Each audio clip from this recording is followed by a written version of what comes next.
Hello warriors and weekend vampires, my name is TV's Guy, and welcome back to Final Fantasy VII. So, during a brief period of time off camera, I made a couple of changes to the team. You may remember Tifa used to be in here.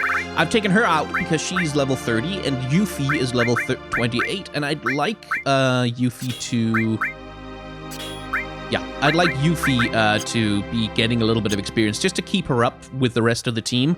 And I'm going to be doing that with all of the characters as much as I can over the course of this run, because I really hate having some characters be lagging behind others, except Kid Seth. He's fine. Like, I don't mind him lagging behind others. He's freaking useless most of the time anyway. So, we've been through Nibelheim. We have found Vincent Valentine, our second optional character of the game. And I'm not going to be using him for a while because he's level 32, which is, like, even way further ahead than everybody else. But once I do, he's got some really fun limit breaks that I want to show off to you. But we've been through Nibelheim, that rebuilt city, and now we've headed on to Mount Nibel itself. And what I find interesting about these areas is the way in which the context of the flashback changes what this area feels like. Actually, let me just get the protect materia off of Barrett.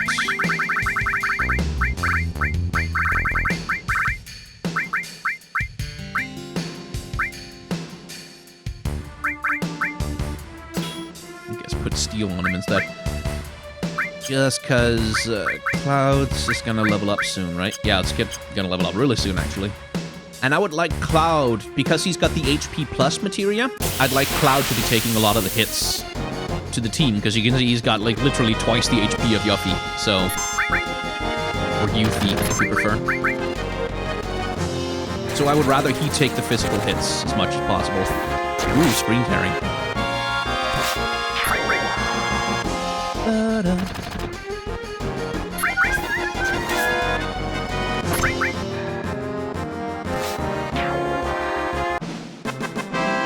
Right, so the flashback with Sephiroth really changes the context of Nibelheim, especially because it's this, like, normally in a fantasy RPG or whatever, you get to a town and you go there and you're like, oh, what shops do you have? Let's talk to the NPCs. I wonder what's going on here. But the town itself sort of, in a lot of ways, it kind of doesn't really matter. It's just a place that you go to do some things on the way to doing more important stuff on your quest. And Runeblade, excellent.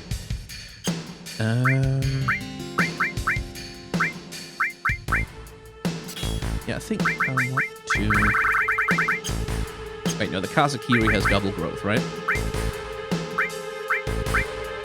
Yeah, it does. But why am I using that when I have the Twin White Viper that also has double growth? Right, okay, good. Because I'm trying to get... I want to get a steel materia up to level 2 so that I can use Mug instead soon. Because Mug is really good. I really like that. But yeah, it changes the context of the place. It changes the context of being here. Because, like, most towns you go to, it's just, oh, a town in a JRPG is a place where you go to buy items and, like, see if they've got any new weapons or spells or whatever, talk to some NPCs, pick up a side quest, and that's it. But here, now, coming back to Nibelheim after you've been through that flashback. Actually, let's do that. And have Cloud have as few spells as possible to keep up his damage output. Yeah, good. But now you come back here, and it's this place that you've been to in the flashback that, like, your main character's hometown, and it's Tifa's hometown, and it was this place where Sephiroth went insane, and he burnt down the whole place, and you get there, and everything is fine. And you get this moment of starting to doubt your memories a little bit, like, or rather Cloud does. Like, Cloud and Tifa are like, but this place burned, what the hell? Something's up. And everybody in town just refuses to recognize, like, what are you talking about? This town has never burned down. Nothing bad ever happened here. What are you, crazy? Weirdo. Go away. So it's like, it's this moment of, like, oh yeah, it's a town, it's got a shop, you can buy some stuff, you can do all the normal town stuff, but there's also this undercurrent of almost like uncanniness, where, like, hang on, something's real super proper fucked up about this place. but it's also not like, this is not where you go to fight the final boss. It's not like a pivotal, this is the place we have waited to go to the whole time. It's not important as such. It's just this stopover where all of a sudden, like, your main characters get thrown into a little bit of a, hang on, wait a minute. And it also raises the idea, like, even if it turns out, yeah, this is just Shinra have just rebuilt the town in order to cover up the fact that Sephiroth burned it down, you also get this moment of questioning, hang on, how trustworthy are these memories? Like, how trustworthy are the stories that we've heard about what happened so far? Which is something that's going to come up again. But, like, I really like that gets raised here, but the game doesn't dwell on it. Like, you don't, like, if you have a normal playthrough, there's a decent chance you're not even going to find out that Shinra rebuilt the entire town in order to hide Sephiroth's crimes in the world. You only find out about that if you go into what used to be Tifa's house and look at the paper that's on the desk there, but it's not critical information. You can go through the whole game and never figure out why the hell Nibelheim got rebuilt somehow, and why no one in town seems to remember that it burnt down, which I think is just really interesting. So here I'm going to activate the arrow, because here we have to navigate the pre-rendered backgrounds, and they are very low resolution, and it's really hard to see what you're doing.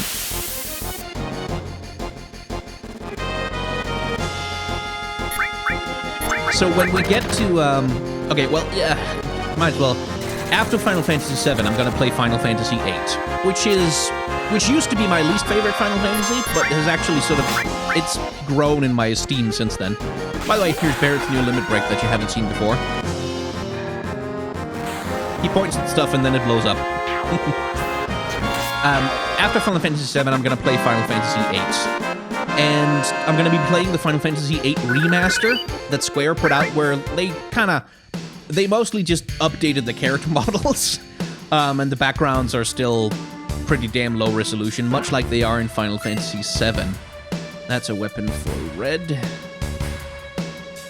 And, but by the time we get to Final Fantasy IX, you're going to see something very different, because we're not going to be playing a remastered version of it, and yet its backgrounds are going to look comparatively kind of amazing. They're going to look very high resolution.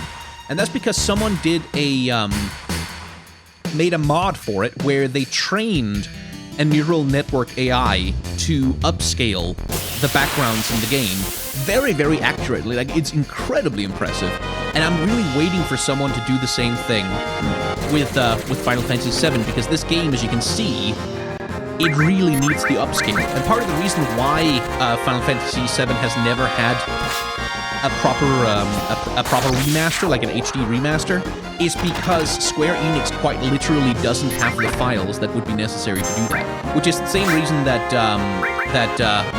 let's look at Crime Hazard, one of my favorite limit breaks, because it's just like woof, slash.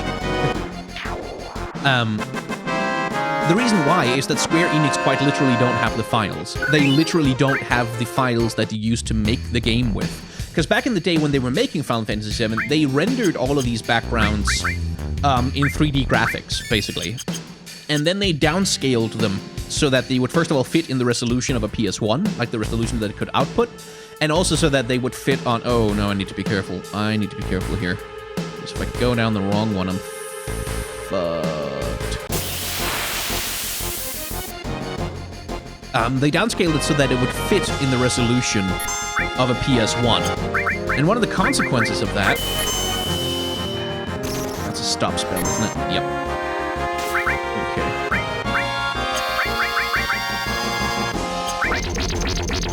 I don't have any all material on music. One of the consequences of that is that they can't do an HD remaster of Final Fantasy VII, which is one of the reasons why the remake is what we're getting. Because they don't have the files at all that they would need to do that. Oh, god damn it.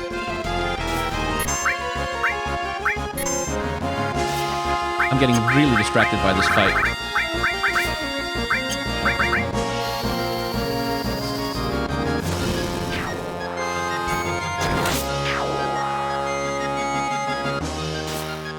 Just a sec. Because I completely lost my train of thought there.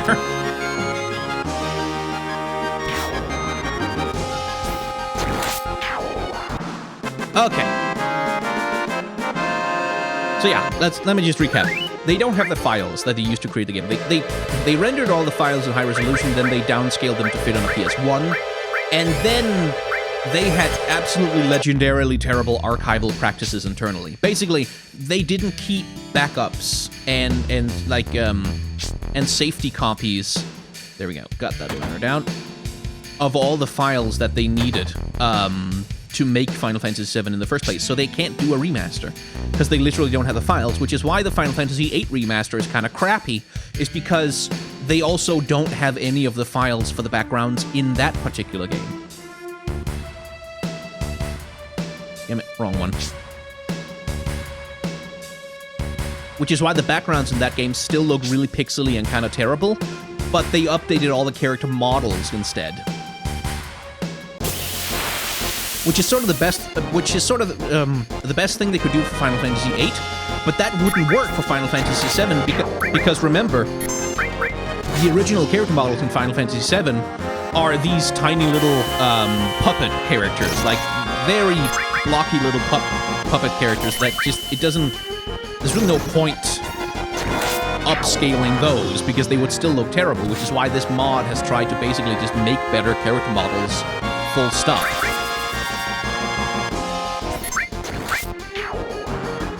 But yeah, that's one of the reasons why Final Fantasy VII will never get a traditional HD remaster.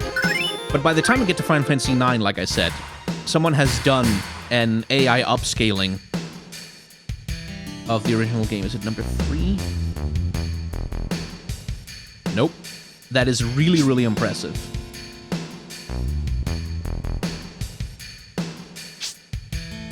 It's not that these items are that important, it's just that I want them. It's not number 4 either. Number 2? I know where number 1 leads. That just leads... Okay. Here's hoping he doesn't do too much damage with that. Okay, he doesn't do something like that.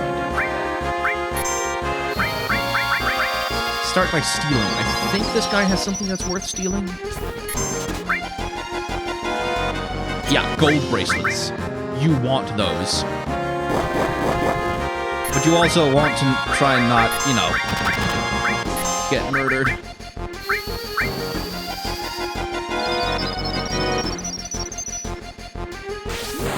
This is the enemy you fight with Sephiroth in that one cutscene, by the way.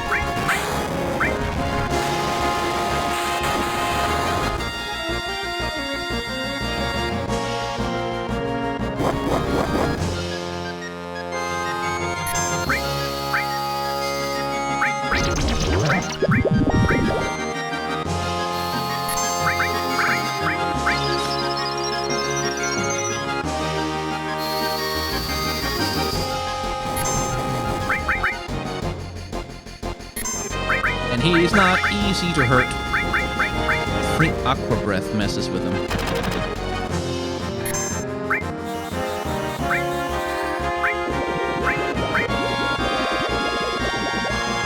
Not that much.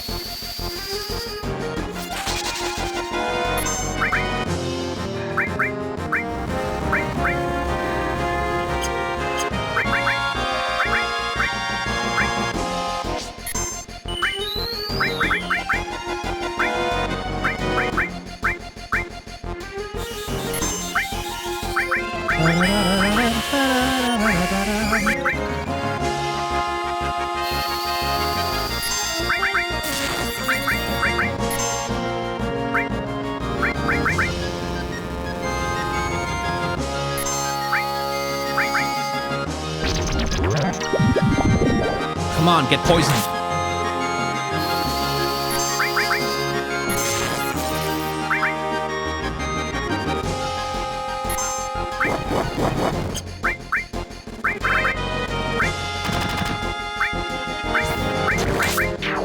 There we go. Jeez.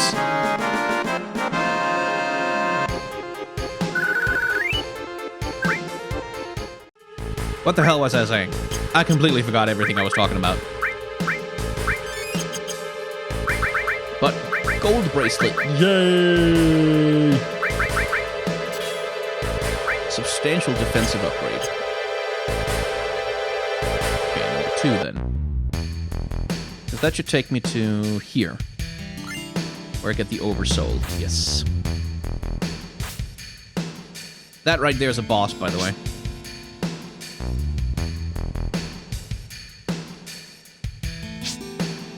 Have I tried number 5 yet? I feel like I haven't. I think I went in number 4 by accident.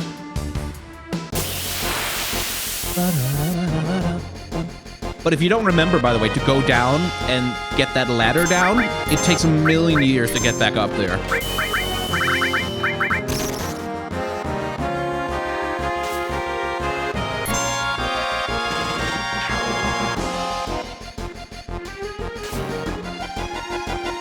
The fights in this place are so annoying.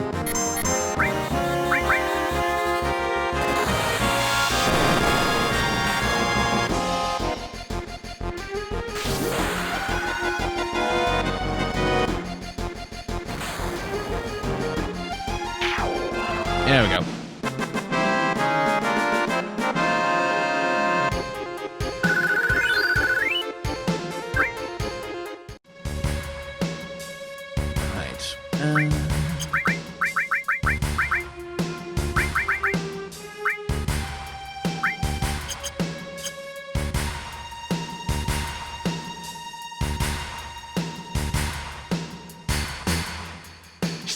Yeah, it's not that one. It's not number 5.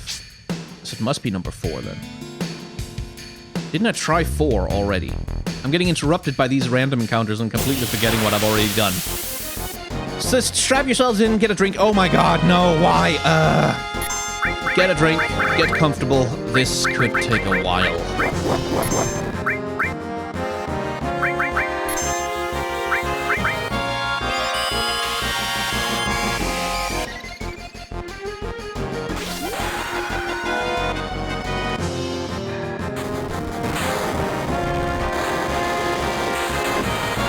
Dragons, man.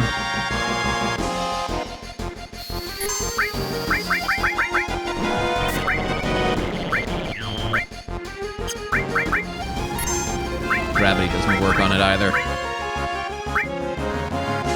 Can't manipulate. Well, I can manipulate it, but it's got a miss rate. Alright.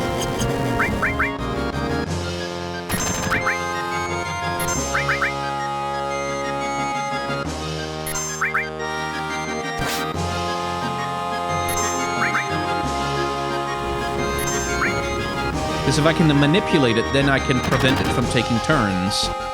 But I can still hit it with magic. Which is going to be a slow way to kill it, but, you know, it'll do.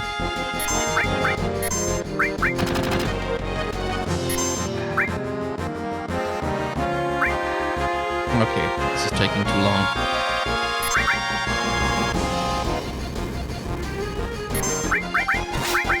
To really get pure on someone else.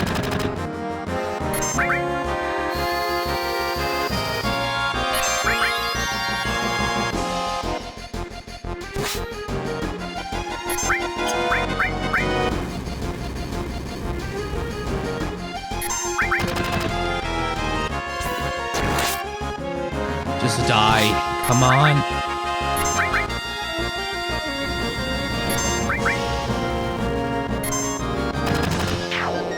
Finally, Jesus.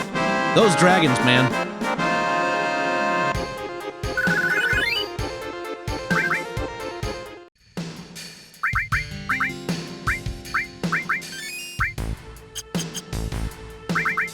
Yeah, Cloud needs to not be the one who's handling healing.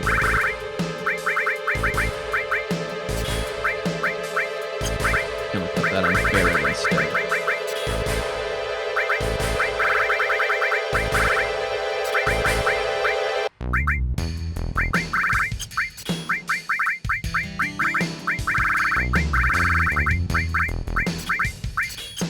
Cloud can do poison when he needs to. It's So I've got these weak materia on Yuffie because I want to level them up, but it does make her somewhat less effective in combat against those goddamn dragons.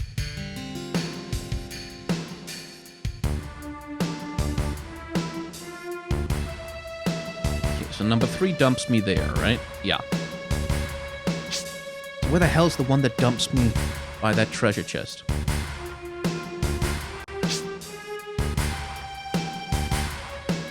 Because number 1 dumps me by the... There has to be 4, then.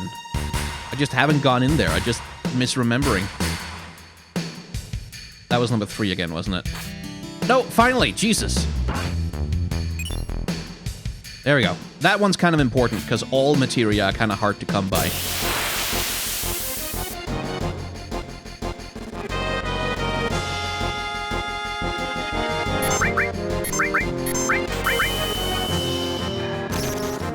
Of course. Stop damage, or stop status. Very annoying.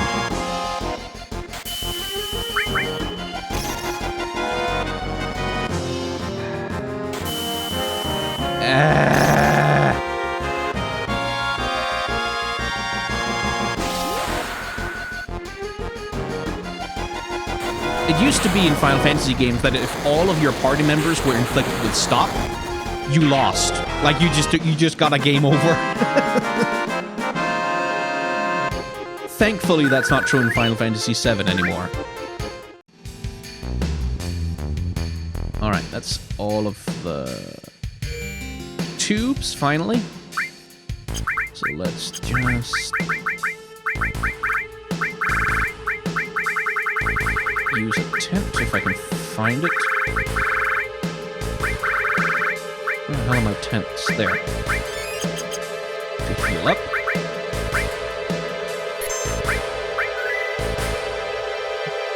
And then we'll fight the boss. Hello!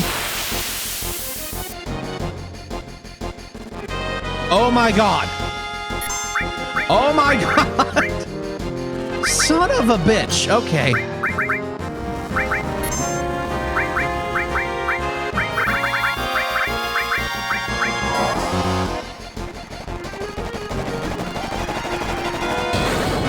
Wind? I don't remember. I don't remember what these guys are weak to at all. Nope. About as powerful as an ordinary physical attack.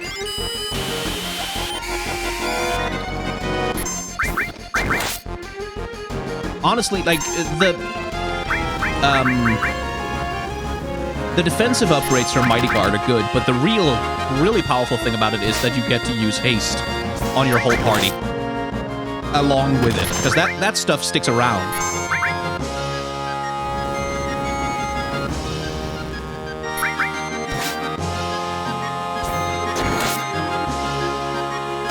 I should decrease the battle speed a bit.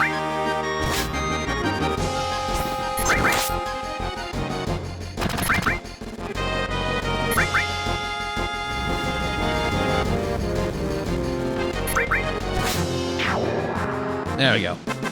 God damn it. Damn dragons.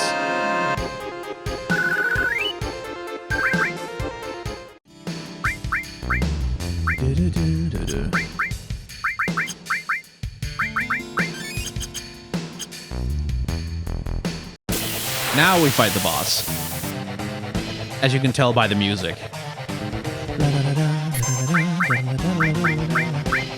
And we gotta start with Mighty Guard. Can't remember if there's anything to steal from this guy, so let's find out.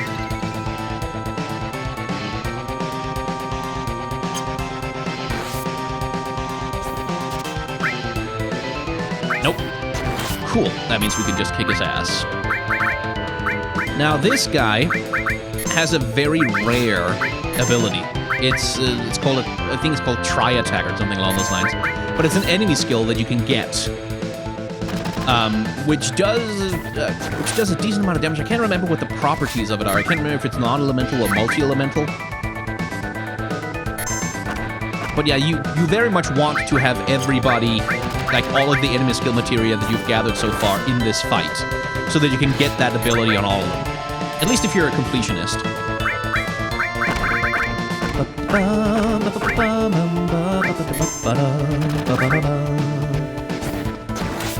this boss music is so good.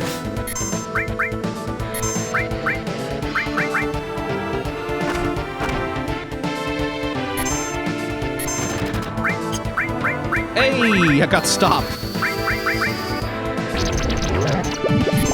And poison. Nice. I might want to be a little careful here, actually, because I don't have sense, so I don't know how much health he's got left. Still, he should be able to survive one ultimate, or one ultimate. I've played League of Legends for too long. One limit break. Yeah, cool. But now we're going to ease off a little bit. Just because I do want him to actually use that damn ability on me before I kill him. But yeah, if you're having trouble with this guy, Materia Keeper, then Stop is really, really powerful status change on him.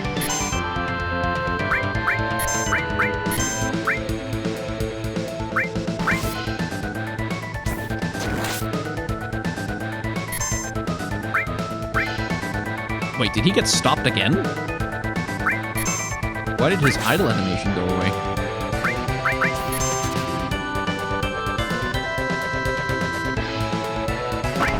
Oh, come on, use it. I should have saved before going into this fight. I might end up killing him without. Yeah, oh well. It doesn't matter that much. There's other places you can get it later, I believe, but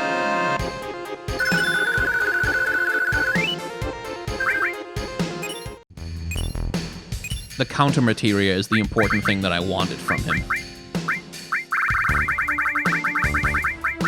Because counter, along with protect, like protect makes sure that every time an enemy attacks, they are much more likely to hit the character who has the protect materia.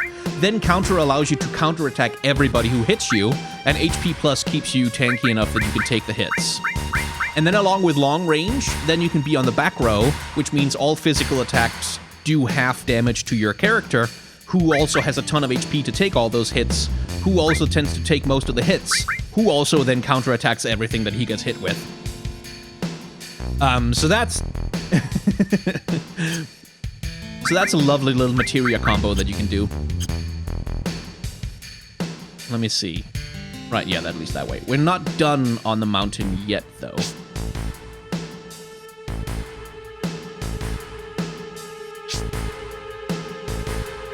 But I should change, I think.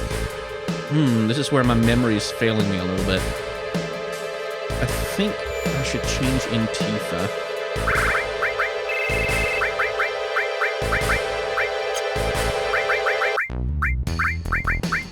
First of all, to get her equipped with her new weapon.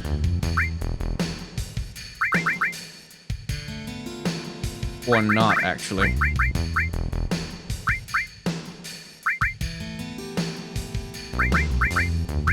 Yeah, no, it's not worth it.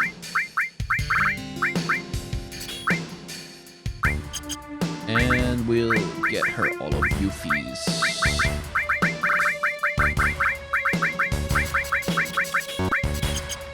Well, maybe not all of Yuffie's, but some of it at least.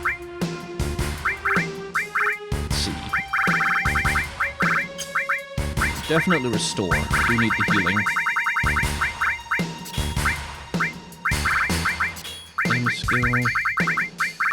I don't want sense and steel. Like fire, ice, and I think I've got all of those up to level 2. So now quake. Cool. Good.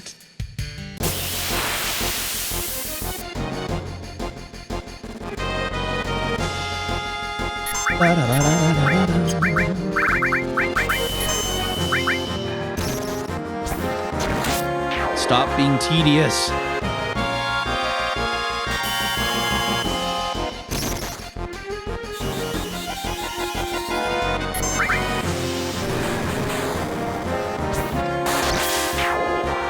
Oh, geez, my critical hits almost do 1,000 now. Nice.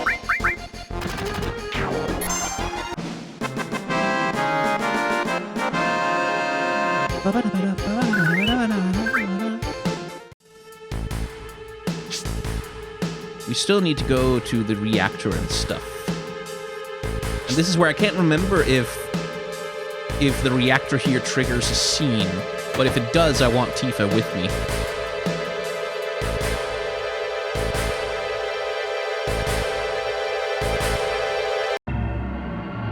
But yeah, you can go here to the reactor where Cloud and Sephiroth fought. Or didn't fight. Who knows what happened? Cloud certainly doesn't. Get rid of that arrow.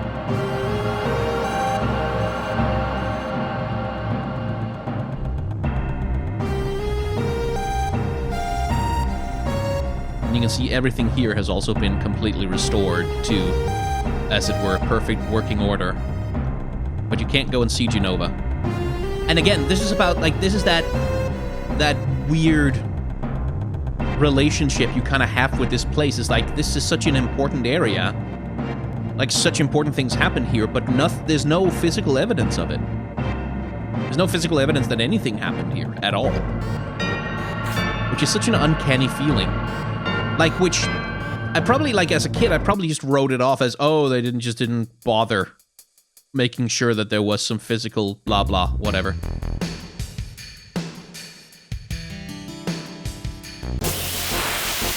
But looking at it now, it's such a big part of what makes Nibelheim and this whole area and this whole, like, coming back here such a weird experience in the game.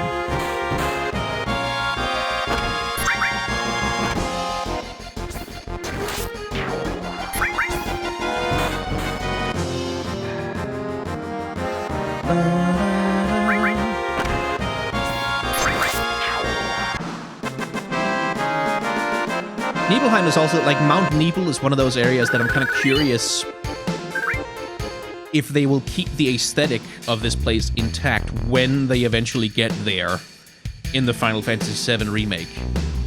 Like, all those weird those weird spiky peaks poking out of the ground, and, like, the confusing labyrinth-like layout of the place. I wonder if they'll keep all that intact. That's a weapon for Vincent.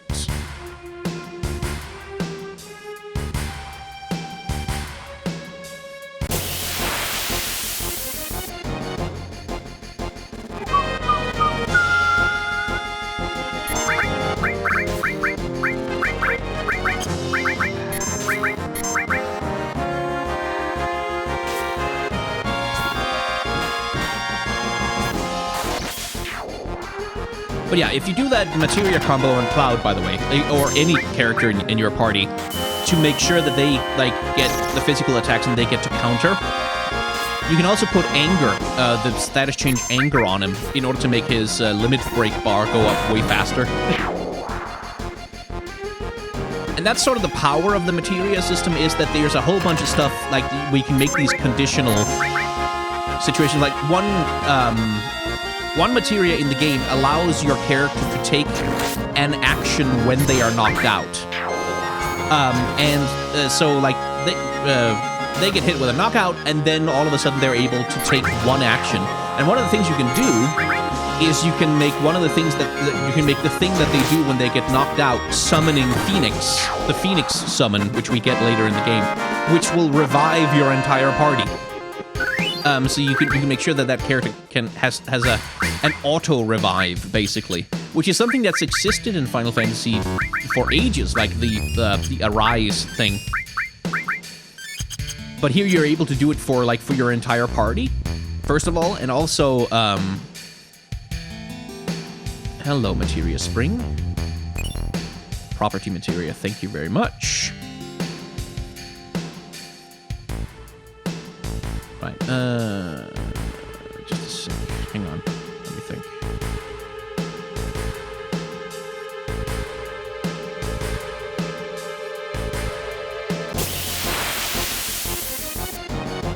But here you can sort of build those, like, stacks of conditionals a little bit by yourself, which is a concept that they revisited very much in Final Fantasy XII, where, like, you basically had to do the AI programming of your own party. But that was one of the intricacies of the materia system that I didn't understand as a kid at all. Like I just did not get it. I just couldn't figure out how to make like the really complex chains. I just figured out the one where, oh, I can make them hit the one guy all the time so that he can do lots of counterattacks and do limit breaks. Hi, that's cool. Like that, for example.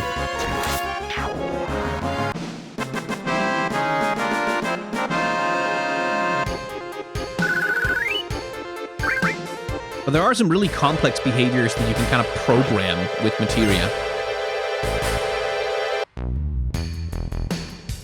Which is pretty cool. Albeit I would have preferred a more traditional class system with like each character having certain inbuilt abilities, as it were. As a dead end, right? Yeah.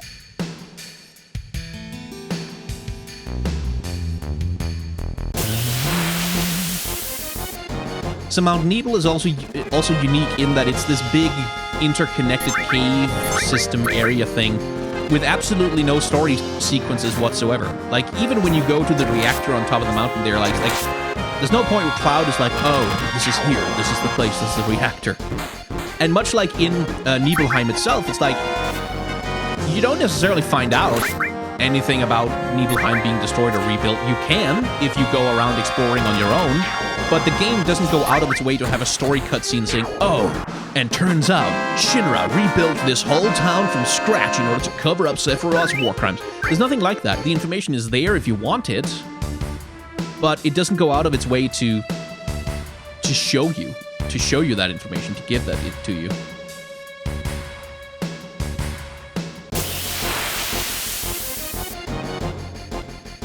And that's kind of, I'm gonna make a really tedious comparison, but that's kind of Dark Souls-y to me.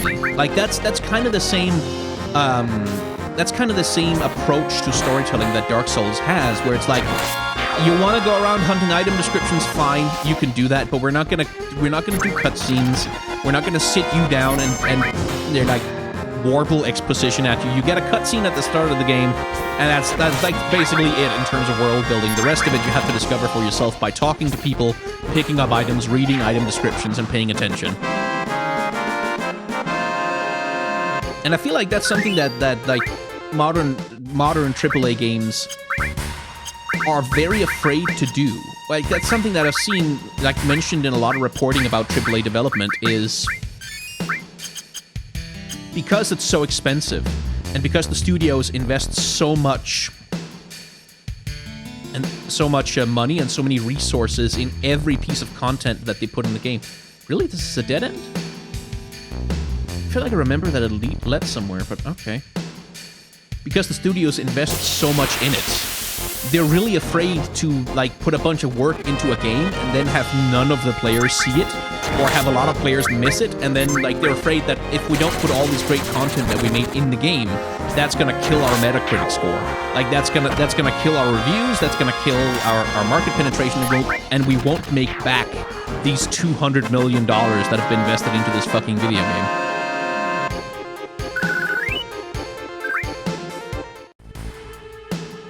Which is what the indie space has sort of, which is what Dark Souls does, is that it does go, no, fuck it, like, if you don't find the DLC, we're not gonna show it to you. Like, you better walk down there to that Hydra and kill that gold golem and talk to that lady, and then figure out that you need to come back, and then get pulled into the DLC by Menace. But if you don't do all that shit, then you just wasted your fucking money, moron. We don't care. Like, of course, it's not that antagonistic, but you get the point I'm trying to make. That Dark Souls kind of does take the view that it doesn't really need you to see all of the stuff that they put in it. They're kind of fine. Like, oh yeah, you can go and watch it and find it and look at it if you want to, but we don't need you to. It's not important to us that you do that. It should be important to you that you do that.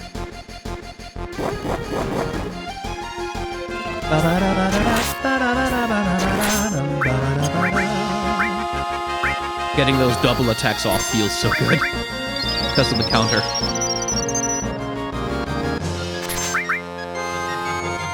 Barrett, would you please stop missing? Why do you miss attacks? Why does that even happen? Why is that even a thing?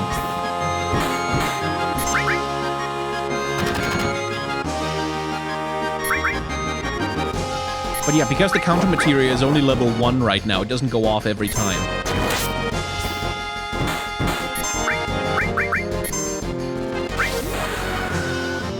Yeah, that'll kill him. That's a little overkill, actually.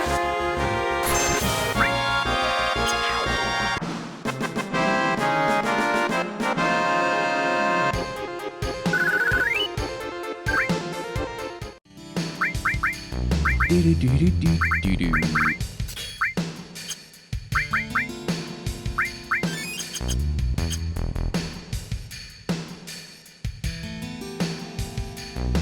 And I do feel like that's one of the things that has been forgotten about Final Fantasy VII in all the Sephiroth wank. Like, people get so obsessed with the whole Cloud and Sephiroth, big anime swords, blah blah thing, which is a big part of the game and the appeal, don't get me wrong, but a big part of the appeal for me is also that it was this world that you're just kind of allowed to discover in large part. Yeah, finally, like Square Enix with their permanent boner for like pre-rendered cutscenes and shit, but it also had that kind of stepped back approach to world building, where it's like, no, you have to go and find some of this stuff. Like oh god, it's a suit. You have to go and find some of this stuff on your own. We're not going to handhold your way into it. Let's see how much health there's that thing now. And it has a feather. I guess that makes sense. Angry. That means it's going to be winding up for a wind attack, I think. I believe you can also get White Wind from Sue if you manipulate him, but I've already got White Wind, so I don't need it. Okay. It took a good long while, but I think we're finally done on Mount Nibel, and we can move on.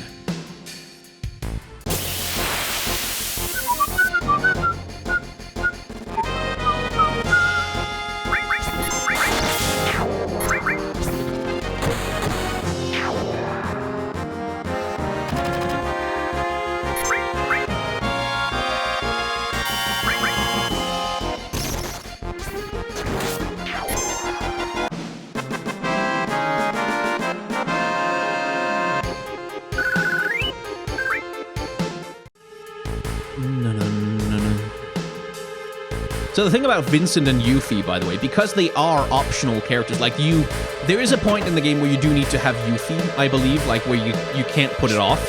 But Vincent is a character who you can go the whole game without picking up, really.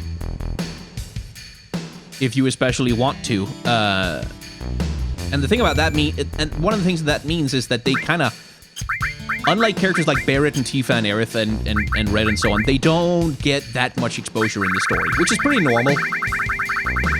And that's sort of one of the, no reason to use a tent, but I do want to save. That's one of the design challenges that comes with having like these optional characters in there.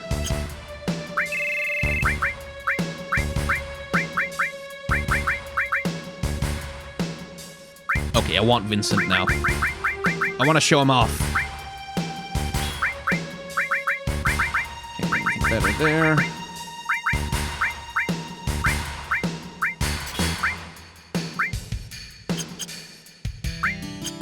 He needs to go to the back row because he's got a gun, which is long range. Ba-da-ba-da, ba-da. And Tifa, if you would kindly put all of your materia on him. Where is he? There he is.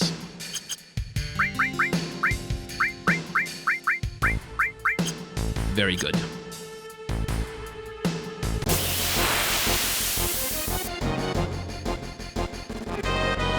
And we get a dragon too for the first fight. Okay.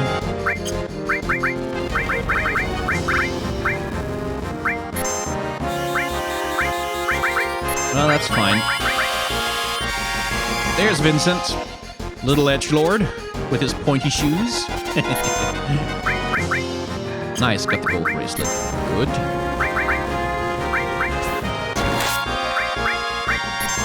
Just heal yourself. He was one of my favorite characters when I was younger, just because he's such an edgelord, but also because of his limit breaks, which I don't I don't think I can manipulate the dragon into letting me show you, necessarily. But which I will show you at the first given opportunity, because they're really cool. For the moment, we're just going to focus on killing the guy.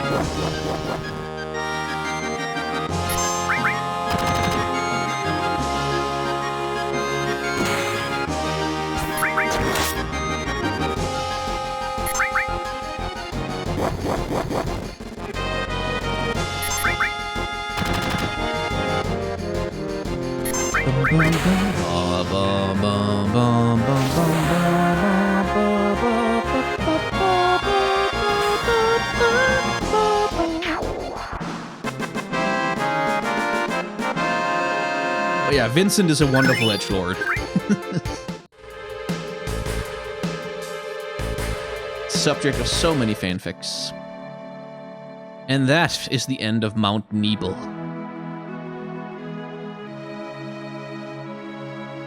If you haven't gotten Yuffie yet, by the way, the longer you go into the game, the higher the chance of encountering her becomes as you walk into a forest area. Until it eventually reaches basically 100%. And you can't avoid encountering her anymore. And most players will then eventually manage to figure out how to recruit her.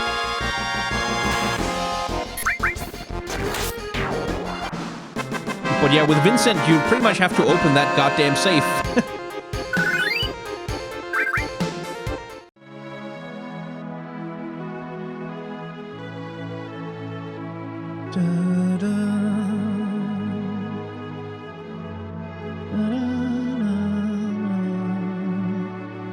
So I'm gonna get us to the next town. I'm trying to remember if there's any enemy skills out here that I really want, and I don't think that there are.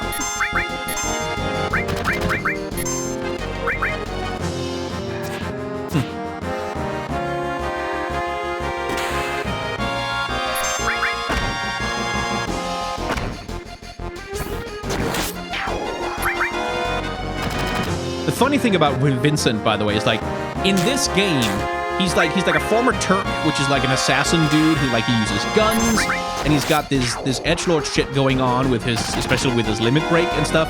But outside of that, he's not that outrageous of a guy. But then you look at later stuff like the Advent Children movie and shit like that, where he basically gets turned into some kind of he just becomes this super powered Spawn clone almost, with these weird freaky magic powers and shit. That just makes absolutely no fucking sense. There we go. That's Rocket Town. And that's a good place to cut off this particular video. Yeah. And if you've enjoyed hanging out with me in the world of Final Fantasy VII, then I highly encourage you to hit the like, comment, and subscribe buttons, because that's how channels like this one get to stay alive. And if you want to support the channel even more directly than that, then there is Patreon for that particular purpose, and I do have a tip jar if you want to send me a one-time tip to say, hey, thanks for playing a lot of Final Fantasy VII and having weird opinions about remasters. That too is very useful. And outside of that, all that's really left to say is thank you very much for watching, and come back next time for even more Final Fantasy VII and a little bit of rocketry.